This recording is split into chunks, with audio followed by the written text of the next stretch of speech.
के हवाले से पिंडी हाई कोर्ट ने उनकी रिहाई का हुक्म दिया है और ये भी कहा है कि दोबारा किसी मेंटेनेंस ऑफ पब्लिक ऑर्डर यानी कि एमपीओ के तहत उनको गिरफ़्तार ना किया जाए। और पिंडी हाई कोर्ट का ये फ़ैसला आ जाए। और आपको याद होगा इससे पहले शाह महमूद कुरैशी साहब को जब नज़रबंद किया गया था इस्लामाबाद के डीसी के कहने पे, तो इस्लामाबाद हाई कोर्ट ने उस नज़रबंदी को गैर कानूनी करार देते हुए कलअदम करार भी दिया था और फिर उनकी रिहाई का हुक्म भी दिया था। ये 23 मई की बात मैं आपसे कर रहा हूँ। लेकिन फिर 23 मई को इस फैसले के बाद जब शाह महमूद कुरैशी को डयाला जेल से रिहाई मिली थी तो उसके फ़ौरन बाद उनको दोबारा गिरफ़्तार कर लिया गया था, जिस तरह से पाकिस्तान तहरीक इंसाफ के बहुत सारे रहनुमाओं के साथ हो रहा था।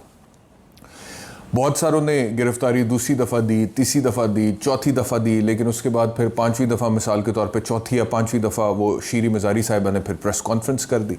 मुसर्रत चीमा और जमशेद चीमा ने दूसरी दफ़ा गिरफ़्तारी दी, लेकिन फिर उसके बाद प्रेस कॉन्फ्रेंस कर दी। शाह महमूद कुरैशी साहब ने जब वो बाहर निकले, उनकी रिहाई हुई, उनको दोबारा गिरफ़्तार किया गया। उस वक्त भी उनसे सवाल पूछा गया कि आपको दोबारा गिरफ़्तार कर रहे हैं, उन्होंने कहा जी कर रहे हैं। और उसके बाद से अब तक वो जेल ही में थे। अब उनकी दूसरी दफ़ा रिहाई होने लगी है आज पिंडी हाई कोर्ट के फ़ैसले के बाद, जो कि फ़ैसला बड़ा क्लियर है, बड़ा वाज़ेह, और उसमें कहा गया कि दोबारा एमपीओ के तहत शाह महमूद कुरैशी को गिरफ़्तार ना किया जाए। तो अब उनकी दोबारा रिहाई होने लगी है। अब इस रिहाई के फ़ौरन बाद क्या उनको दोबारा गिरफ़्तार किया जाएगा? और अगर पिंडी हाई कोर्ट ने यह कह दिया, इससे पहले इस्लामाबाद हाई कोर्ट के फ़ैसले के बावजूद फिर पहले डीसी इस्लामाबाद ने उनकी नज़रबंदी का हुक्म दिया था, उसको कलअदम करार दिया इस्लामाबाद हाई कोर्ट ने। उसके बाद डीसी रावलपिंडी ने उनकी नज़रबंदी का हुक्म दिया, उसको आज कलअदम करार दे दिया है पिंडी हाई कोर्ट ने।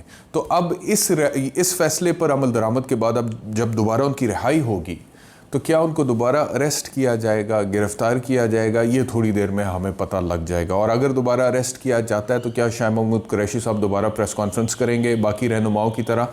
मुझे नहीं लगता। मुझे इस वजह से नहीं लगता कि शाह महमूद कुरैशी साहब ने अभी तक जिस तरह से सारी सिचुएशन को टैकल किया, हैंडल किया है, उसमें एक मैच्योरिटी भी है और उसमें एक सियासी तजर्बे का अंसर भी आपको नज़र आता है। बहुत सारे पाकिस्तान तहरीक इंसाफ के लोग ऐसे थे जिनके हवाले से लोगों को लगता था कि ये तो पीटीआई का फेस है और ये कभी पीटीआई को नहीं छोड़ेंगे या इमरान खान से अलहदा नहीं होंगे। लेकिन उन लोगों ने प्रेस कॉन्फ्रेंसेस की, पाकिस्तान तहरीक इंसाफ से राह जुदा की, इमरान खान साहब को अल्लाह हाफ़िज़ भी कहा और बड़ा उन्होंने प्रेस कॉन्फ्रेंस में कहा।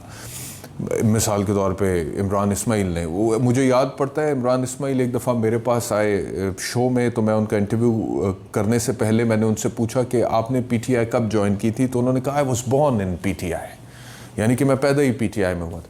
तो उसके बाद फिर उन्होंने प्रेस कॉन्फ्रेंस की तो उसमें कहा कि इमरान खान साहब आज मैं आपको खुदा हाफ़िज़ कहता हूँ। तो बहुत सारे लोग ऐसे थे जिन्होंने पाकिस्तान तहरीक इंसाफ को छोड़ा, जिनकी सियासी तौर पे पैदाइश ही पीटीआई के अंदर हुई थी। लेकिन शाह साहब जो है, इनका एक पॉलिटिकल बैकग्राउंड तो है, कोई 40-45 साल या मेरे ख्याल में 50 साल के करीब उनका तजर्बा है सियासत में और पुराने सियासी घराने से वो आते हैं। वालिद साहब भी इनके सियासत में थे, ये भी सियासत में हैं।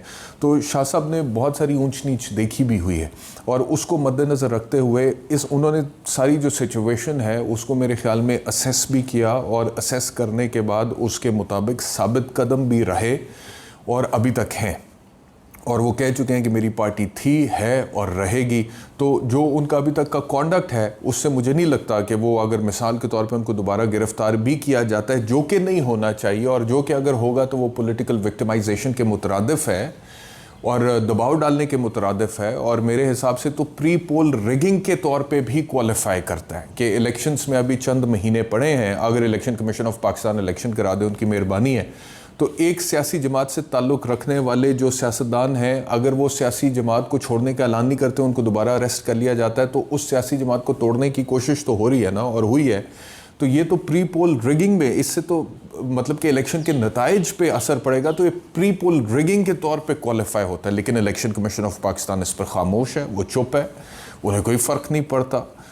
वैसे कोई छोटी सी रैली भी निकल आए पंजाब में या उस तरह से, तो वो कहते थे कि ये तो देखें जी इलेक्शन प्रोटोकॉल्स की खिलाफ वर्जी हो गई है और ये ऐसे है और वैसे। छोटी छोटी बातों पे पाकिस्तान तहरीक इंसाफ के हवाले से इमरान खान की नाअहली का फ़ैसला भी किया था ईसीपी ने, और भी बहुत सारे फ़ैसले किए थे, लेकिन यहाँ पे उन्हें कुछ नज़र नहीं आ रहा ईसीपी को, इलेक्शन कमीशन ऑफ पाकिस्तान को। बहरहाल शाह महमूद कुरैशी पे आज दोबारा पाकिस्तान तहरीक इंसाफ वालों की ख़ास तौर पे नज़रें होंगी कि वो रिहाई जब उनकी होती है तो उसके बाद वो क्या कहते हैं और किस तरह से डेवलपमेंट आगे बढ़ती है। इन द मीनवाइल एक और जो डेवलपमेंट हुई है, बड़ी अनफॉर्चुनेट, सैड, बदकिस्मत है ये डेवलपमेंट। वो कोयटा से हुई है जहाँ पर वकील थे अब्दुल रज़ाक साहब, उनकी टारगेट किलिंग हुई है और वो जा रहे थे तो रास्ते में मोटरसाइकिल पर सवार 2 लोगों ने टारगेट करके उन पर फायरिंग किया और बताया जा रहा है कि 9 mm की जो पिस्टल थी, बंदूक थी, उससे वो फायर किए गए और वो 15 के करीब उनको गोलियां लगी हैं और मौके पर उनकी जान चली गई है और उनकी मौत वाक़या हो गई है। अब this is a very unfortunate incident और कोयटा के जो हालात हैं उसमें पहले भी बहुत सारी ख़बरें टारगेट किलिंग की और दीगर इस तरह के मामलात की लॉ एंड ऑर्डर सिचुएशन के हवाले से कोयटा बलूचिस्तान से आपको मिलती रही हैं पिछले कई सालों से सुनने में। लेकिन इसके ऊपर जो मौजूदा हुकूमत है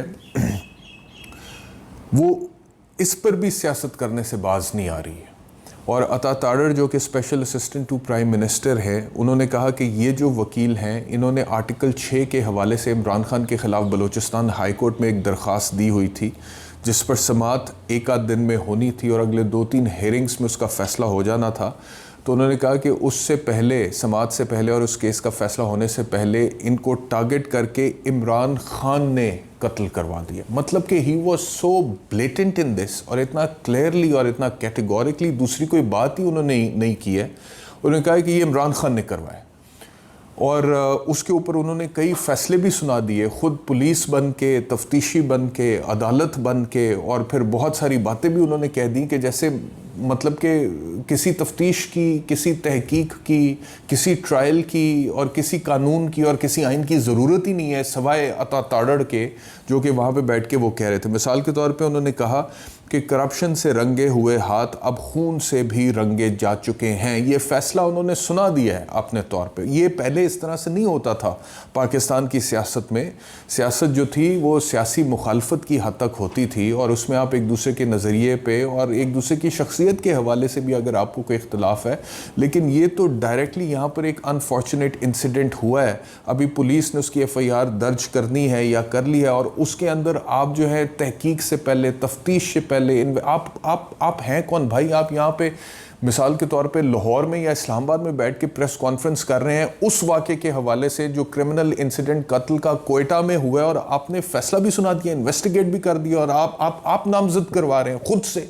आप पुलिस के काम में मुदाखलत कर रहे हैं इसलिए क्योंकि आप कर सकते हैं, क्योंकि अभी हुकूमत आपकी है, क्योंकि आप special assistant to prime minister हैं और आपने कहा है कि करप्शन से पहले उसके हाथ रंगे हुए थे, अब खून से रंगे हुए। यू पास्ड अ वर्डिक्ट, आपने एक जजमेंट पास कर दिया। उन्होंने कहा कि इमरान खान को नॉमिनेट किया जाएगा।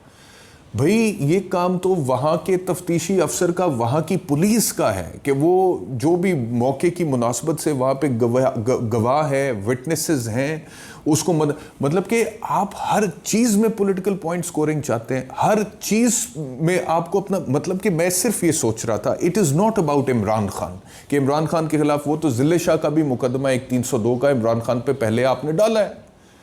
इमरान खान का अपना कारकुन जो है उसकी मौत वाक़या होती है और इमरान खान के ऊपर और पाकिस्तान तहरीक इंसाफ के ऊपर उसके कत्ल का मुकदमा दर्ज हो जाता है।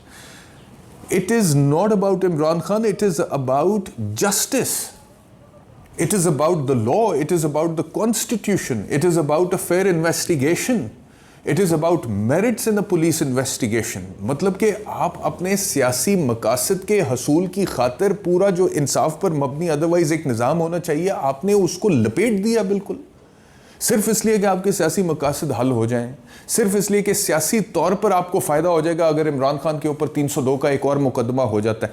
मेरा कंसर्न ये नहीं है कि इमरान खान के ऊपर बतौर सियासी मुखालिफ आप 302 का एक और मुकदमा कर देंगे। मेरा कंसर्न ये है कि अगर आप इमरान खान के ऊपर 302 का एक मुकदमा इसलिए कर सकते हैं या कर देंगे कि वो आपका सियासी मुखालिफ है, तो आप कुछ भी कर सकते हैं, किसी के साथ भी कर सकते हैं। यहां पे फिर कोई कानून नहीं है, यहां पे फिर कोई इंसाफ नहीं है, यहां पे फिर कोई मेरिटोक्रेसी नहीं है। यहां पे पुलिस आपके कहने पे किसी के साथ कुछ भी कर सकती है। और आप किस कानून के तहत, under what authority? Your special assistant to prime minister, right? Under what authority आप नॉमिनेट करवा रहे हैं कह के? किस ऐसे होता नहीं है, ये क्रिमिनल जूरिस्प्रूडेंस के प्रिंसिपल्स के खिलाफ है। और लोग यहाँ पे बेवकूफ़ नहीं बैठे हुए हैं, लोग देख रहे हैं सारी सूरत हाल। जिस तरह आप लोगों को इमरान खान के पॉलिटिकल नैरेटिव से प्रॉब्लम है, वो आपका सियासी मुखालिफ है, ये सब लोगों को पता है। मतलब कि कितना और आप इस निज़ाम की तज़लील करेंगे सिर्फ अपने सियासी मकासद के हसूल की खातिर।